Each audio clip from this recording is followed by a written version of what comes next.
CBI central bureau of investigation, அதாவது மத்திய புலனாய்வுத்துறை. நாம நிறைய திரைப்படங்கள்ல பார்த்திருப்போம். இந்த சிபிஐ அப்படின்ற ஒரு அமைப்பு ரொம்ப பெருசா காண்பித்திருப்பார்கள். அது மட்டும் இல்லாம இந்தியாவில் மிக முக்கியமான சில கேசஸ சிபிஐ கிட்ட ஹேண்ட் ஓவர் பண்ணுவாங்க. தொடர்ந்து நியூஸ் பேப்பர்லயும் நியூஸ்லயும் சிபிஐ சம்பந்தமான ஒரு சில விஷயங்களை நாம கேள்விப்பட்டுட்டே இருப்போம். சிபிஐ அப்படின்னா யாரு, அந்த அமைப்புக்கு பின்னாடி இருக்கக்கூடிய அதிகாரங்கள் மற்றும் எல்லைகள் என்ன, ஏன் இந்தியாவில் இந்த அமைப்பு மிக முக்கியமான ஒரு அமைப்பாக கருதப்படுகின்றது அப்படின்ற அடிப்படையான ஒரு சில விஷயங்களை பத்தி தான் இந்த பதிவுல நாம பார்க்க போறோம். உலகத்தில் இருக்கக்கூடிய ஒவ்வொரு நாட்டுக்குமே ஒவ்வொரு இன்வெஸ்டிகேஷன் ஏஜென்சி இருப்பாங்க. மினிஸ்ட்ரி ஆஃப் ஸ்டேட் செக்யூரிட்டி அப்படின்றது சைனாவுக்கான புலனாய்வுத்துறை, FBI அப்படின்றது அமெரிக்காவிற்கான புலனாய்வுத்துறை. அதே மாதிரி தான் சிபிஐ அப்படின்றது இந்தியாவில் இயங்கும் சிறப்பு புலனாய்வு அமைப்பு. இந்த அமைப்பு இந்தியாவில் இருக்கக்கூடிய ministry of personnel public grievances and pensions அப்படின்ற மினிஸ்ட்ரி கீழே தான் இயங்கும். இந்த மினிஸ்ட்ரிக்கான ஹெட்டா யாரா இருப்பாங்கன்னு பாத்தீங்கன்னா இந்தியாவுடைய பிரைம் மினிஸ்டர் தான் இந்த மினிஸ்ட்ரிக்கு ஹெட். ஆரம்ப காலகட்டத்தில் அரசாங்கத்தில் நடைபெறக்கூடிய ஊழல் மற்றும் லஞ்சத்தை விசாரிக்கவே இந்த அமைப்பு உருவாக்கப்பட்டது. 1941ல இரண்டாம் உலக மகா யுத்தம் நடந்துட்டு இருந்த சமயத்துல தான் இந்த அமைப்பு உருவாக்கப்பட்டது. அதாவது இந்திய அரசாங்கத்தில் நடைபெறக்கூடிய ஊழல் மற்றும் லஞ்சத்தை விசாரிக்கிறதுக்காக தான் இந்த அமைப்பை உருவாக்குனாங்க. ஆரம்பத்தில் டிஃபென்ஸ் மினிஸ்ட்ரி கீழே தான் இந்த அமைப்பு இயங்கிட்டு இருந்துச்சு. அதுக்கு பிறகு 1946ல Delhi special police establishment act அப்படின்ற ஒரு ஆக்ட் மூலியமா தான் ஹோம் மினிஸ்ட்ரிக்கு இந்த டிபார்ட்மெண்ட்டை மாத்துறாங்க. இரண்டாம் உலக மகா யுத்தம் காலத்துல இந்தியாவில் நடக்கக்கூடிய அரசு அதிகாரிகளின் ஊழல் மற்றும் லஞ்சத்தை விசாரிக்கிறதுக்காக தான் இந்த அமைப்பு உருவாக்கப்பட்டுச்சு. ஆனாலும் கூட செகண்ட் வேர்ல்டு வார் முடிஞ்சதுக்கு பிறகும் கூட இந்த அமைப்பு இந்தியாவில் இயங்குச்சு. சிபிஐ அப்படின்ற பேருக்கு முன்னாடி இந்த அமைப்பு DSPE, அதாவது டெல்லி ஸ்பெஷல் போலீஸ் எஸ்டாப்ளிஷ்மெண்ட் அப்படின்ற பேர்ல தான் அழைக்கப்பட்டுச்சு. 1963ல தான் இந்த டெல்லி ஸ்பெஷல் போலீஸ் எஸ்டாப்ளிஷ்மெண்ட் அப்படின்ற நேம மாத்தி சென்ட்ரல் பியூரோ ஆஃப் இன்வெஸ்டிகேஷன், அதாவது சிபிஐ அப்படின்னு பெயர் மாற்றம் செய்யறாங்க. அதுவரைக்கும் இந்திய அரசாங்கத்துல பணியாற்றக்கூடிய அரசு அதிகாரிகளுடைய ஊழல் மற்றும் லஞ்சத்தை விசாரிக்கக்கூடிய ஒரு அமைப்பா தான் சிபிஐ இருந்துச்சு. ஆனா 1965க்கு பிறகு இந்திய அரசாங்கத்தால் நடைமுறைப்படுத்தக்கூடிய மத்திய சட்டங்களை மீறுவது குறித்து விசாரிக்க விரிவாக்கப்பட்ட ஒரு அதிகார வரம்பை சிபிஐ பெற்றது. அது மட்டும் இல்லாம இன்டர்நேஷனல் லெவல்ல இருக்கக்கூடிய கேசஸ் டீல் பண்ணக்கூடிய அதிகாரமும் சிபிஐ கிட்ட தான் கொடுத்தாங்க. இந்தியாவில் நடக்கக்கூடிய economic crime, special crime, corruption, kidnapping, murder இந்த மாதிரி இல்லாம மற்ற குற்ற நடவடிக்கை எதுவாக இருந்தாலும் அதை விசாரிக்க முழு அதிகாரம் சிபிஐக்கு மட்டும்தான் இருக்கு. இன்டர்போல் லெவலுக்கு ஒரு விஷயத்தை இன்வெஸ்டிகேட் பண்ணணும் அப்படின்னா அதற்கான அதிகாரமும் சிபிஐ கிட்ட மட்டும்தான் இருக்கு. ரைட் டு இன்ஃபர்மேஷன் ஆக்ட் பத்தி நமக்கு தெரியும். அதாவது தகவல் அறியும் உரிமை சட்டம். அந்த சட்டத்தின் மூலியமா ஒரு சில தகவல்களை நாம இந்திய துறை கிட்ட இருந்து கேட்டு தெரிஞ்சுக்கலாம். ஆனா அந்த சட்டத்துல ஒரு சில துறைகளுக்கு விலக்கு அளிக்கப்பட்டிருக்கு. அந்த ஒரு சில துறைகள்ல சிபிஐயும் வரும். சிபிஐ சம்பந்தமா இருக்கக்கூடிய தகவல்களை நம்மளால RTIல அப்ளிகேஷன் ஃபைல் பண்ணி தெரிஞ்சிக்க முடியாது. சிபிஐ நினைச்சாங்க அப்படின்னா அவங்க கேஸ் விஷயமா யாரை வேண்டுமானாலும் எப்பொழுது வேண்டுமானாலும் விசாரிக்கலாம். அவர்களுக்கென்று தனியான சுதந்திரமும் தனியான அதிகாரங்களும் வரையறுக்கப்பட்டிருக்கின்றது. சிபிஐக்குன்னு சொல்லிட்டு தனியான ஒரு ஆபீஸ், அவர்களுக்கு கீழே நிறைய ஆபீசர்ஸ், அவங்களுக்கான ஸ்பெஷல் ப்ரொவிஷன்ஸ் எல்லாமே கொடுத்திருப்பாங்க. அவங்களுடைய அதிகாரத்துக்குள்ள யாராலையுமே தலையிட முடியாது. எந்த ஒரு துறையா இருந்தாலும் அதோடைய ஹெட் தான் ரொம்ப முக்கியம்.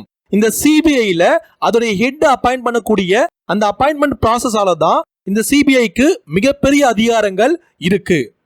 இந்தியாவில் எந்த ஒரு துறையா இருந்தாலும் அதோடைய ஹெட்டுக்கு தான் பெரிய அதிகாரங்கள், பெரிய பொறுப்புகள் இருக்கும். அந்த ஹெட்டை எப்படி சூஸ் பண்றாங்க அப்படின்றது ரொம்ப முக்கியமானது. இந்த சிபிஐ உடைய ஹெட்டை பாத்தீங்கன்னா அவ்வளவு ஈஸியா செலக்டும் பண்ண முடியாது, ரிஜெக்டும் பண்ண முடியாது. அந்த அளவுக்கு ஸ்ட்ராங்கான ஒரு பொசிஷன்ல இந்த சிபிஐ டைரக்டர் இருப்பாங்க. சிபிஐக்குன்னு சொல்லிட்டு ஒரு டைரக்டர் இருப்பாரு. அவருக்கு கீழே தான் அந்த ஒட்டுமொத்த துறையுமே இயங்கும். அந்த டைரக்டர் பாத்தீங்கன்னா சீனியர் ஐபிஎஸ் ஆபீசரா இருப்பாரு. அது மட்டும் இல்லாம டிஜிபி ரேங்க்ல இருக்கக்கூடிய சீனியர் ஐபிஎஸ் ஆபீசரை தான் சிபிஐ உடைய டைரக்டரா அப்பாயிண்ட் பண்ணுவாங்க. அந்த அப்பாயின்மெண்ட் ப்ராசஸ் அவ்வளோ ஈஸியா நடக்காது.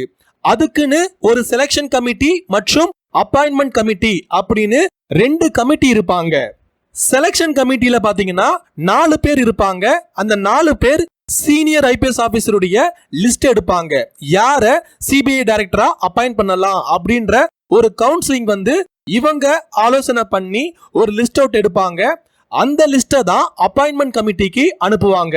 இந்த செலெக்ஷன் கமிட்டியில யாரெல்லாம் இருப்பாங்கன்னு பாத்தீங்கன்னா, first one central vigilance commissioner இருப்பாரு, செகண்ட் ஒன் விஜிலன்ஸ் கமிஷனர் இருப்பாரு, third one secretary to the government of India in charge of the ministry of home affairs in central government, அதாவது மத்திய உள்துறை அமைச்சகத்துடைய செயலாளர்.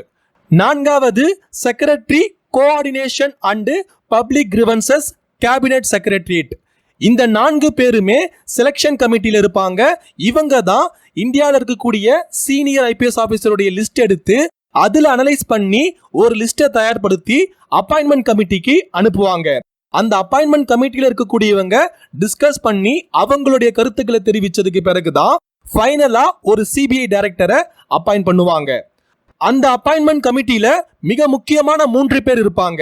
ஒன்று பிரைம் மினிஸ்டர் சேர்பர்சனா இருப்பாரு, இரண்டாவது leader of opposition of Lok Sabha, அதாவது லோக்சபால இருக்கக்கூடிய எதிர்கட்சி தலைவர், சரிங்களா. மூன்றாவது சீஃப் ஜஸ்டிஸ் ஆஃப் இந்தியா, அப்படி இல்லைன்னா அந்த சீஃப் ஜஸ்டிஸ் ஆஃப் இந்தியா சொல்லக்கூடிய ஒரு சுப்ரீம் கோர்ட் ஜட்ஜ். இந்த 3 பேரும் தான் அப்பாயின்மெண்ட் கமிட்டியில இருப்பாங்க. செலெக்ஷன் கமிட்டி கொடுக்கக்கூடிய லிஸ்ட்டை இந்த 3 பேருமே அனலைஸ் பண்ணதுக்கு பிறகுதான் ஃபைனலா ஒருத்தரை சூஸ் பண்ணுவாங்க. அந்த ஒரு பர்சன் தான் சிபிஐ உடைய டைரக்டரா இருப்பாங்க. இத்தனை பேரை தாண்டி ஒரு போஸ்டிங்க்கு ஒருத்தர் வரார் அப்படின்னா அவர் ரொம்ப குவாலிஃபைடு பர்சனா தான் நிச்சயம் இருப்பாரு. ஒரு சில போஸ்டிங் பாத்தீங்கன்னா கவர்னர் அப்பாயிண்ட் பண்ணுவாரு, ஒரு சில போஸ்டிங் பிரசிடென்ட் அப்பாயிண்ட் பண்ணுவாரு, ஒரு சில போஸ்டிங் சிஎம் அப்பாயின்மெண்ட் பண்ணுவாரு. ஆனா இந்த சிபிஐ டைரக்டர் அப்படின்ற இந்த போஸ்டிங் பாத்தீங்கன்னா இந்தியாவில் இருக்கக்கூடிய மிக முக்கியமான சில அதிகாரிகளும் அரசியல் தலைவர்களும் இணைஞ்சி அவங்களை தேர்ந்தெடுக்கிறதுனால அப்படி வரக்கூடிய ஒரு மனிதர் மிக சிறந்த திறமை வாய்ந்தவரா இருப்பாரு. அவருக்கு கீழே இயங்கக்கூடிய இந்த சிபிஐ என்ற அமைப்பும் ரொம்ப சீரா ரொம்ப சரியா இயங்கும். அப்படின்றதுனாலதான் இந்த விதமான ஒரு காம்ப்ளிகேட்டடான ஒரு ஸ்ட்ரக்சரை இந்தியன் கவர்மெண்ட் உருவாக்கி இருக்காங்க. இந்தியாவில் இருக்கக்கூடிய ஒற்றை மனிதருடைய குறுக்கீடோ இல்ல ஆளுங்கட்சியுடைய குறுக்கீடோ இல்லாம இந்த சிபிஐ இயங்குறதால தான் இந்த சிபிஐ அப்படின்ற ஒரு அமைப்பு ரொம்ப ஒரு பெர்ஃபெக்ட்டான ரொம்ப ஒரு பவர்ஃபுல்லான ஒரு அமைப்பா இந்தியாவில் இயங்கிட்டு இருக்காங்க.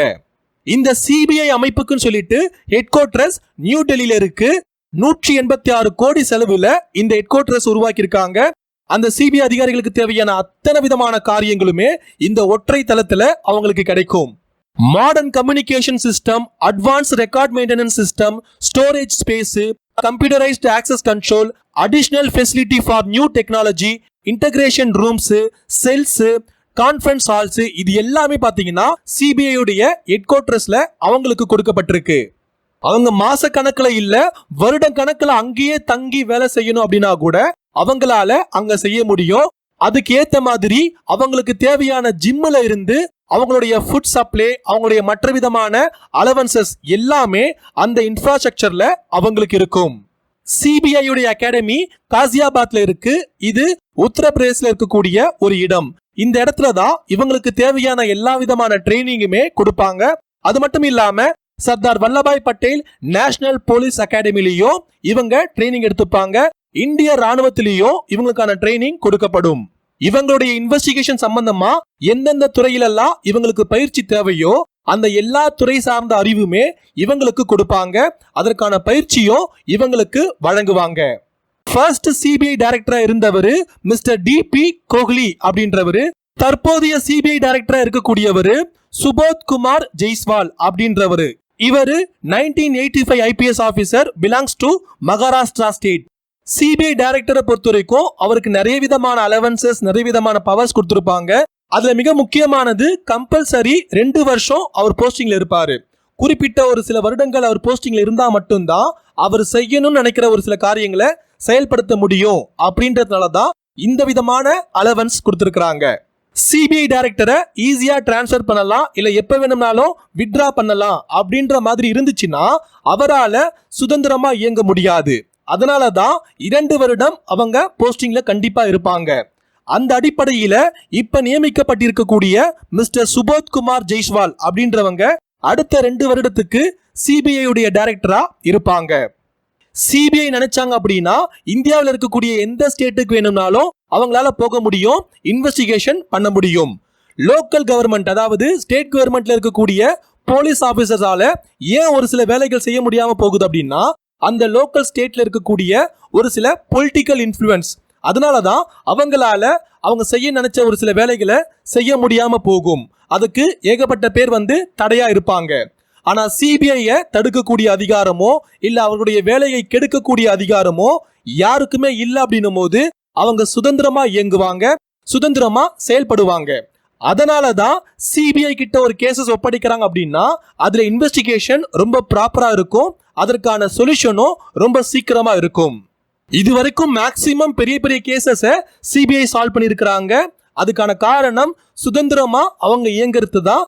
அதுக்கு மிக முக்கியமான காரணம் சிபிஐ டைரக்டரை அப்பாயிண்ட் பண்ணணும் அப்படின்னா அதுக்கு செலக்ஷன் கமிட்டி மற்றும் அப்பாயின்மெண்ட் கமிட்டி இவங்க 2 பேரையுமே சம்மதிச்சாதான், இவங்க 2 பேரையுமே தாண்டி தான் சிபிஐ டைரக்டர் உருவாக முடியும். அப்படி இந்த 2 டீமையும் தாண்டி ஒரு சிபிஐ டைரக்டர் உருவாகிறார் அப்படின்னா அவரு திறமையான தகுதியான ஒரு அதிகாரியா தான் நிச்சயம் இருப்பாரு. அவருக்கு கீழே இருக்கக்கூடிய ஒட்டுமொத்த டிபார்ட்மெண்ட்ல இருக்கக்கூடிய மற்ற ஆட்களையுமே அவர் சரியாதான் தேர்வு செய்வாரு, சரியாதான் அந்த அமைப்பை இயக்குவாரு. சிபிஐ சம்பந்தமா இருக்கக்கூடிய அடிப்படை தகவல்களை நாம பார்த்துட்டோம். இதுல உங்களுக்கு ஏதாவது சந்தேகம் இருந்துச்சு அப்படின்னா நீங்க தெரியப்படுத்துங்க. நம்முடைய அடுத்த பதிவுல வேறொரு விஷயத்தை பற்றி நாம பார்க்கலாம். நன்றிகள்.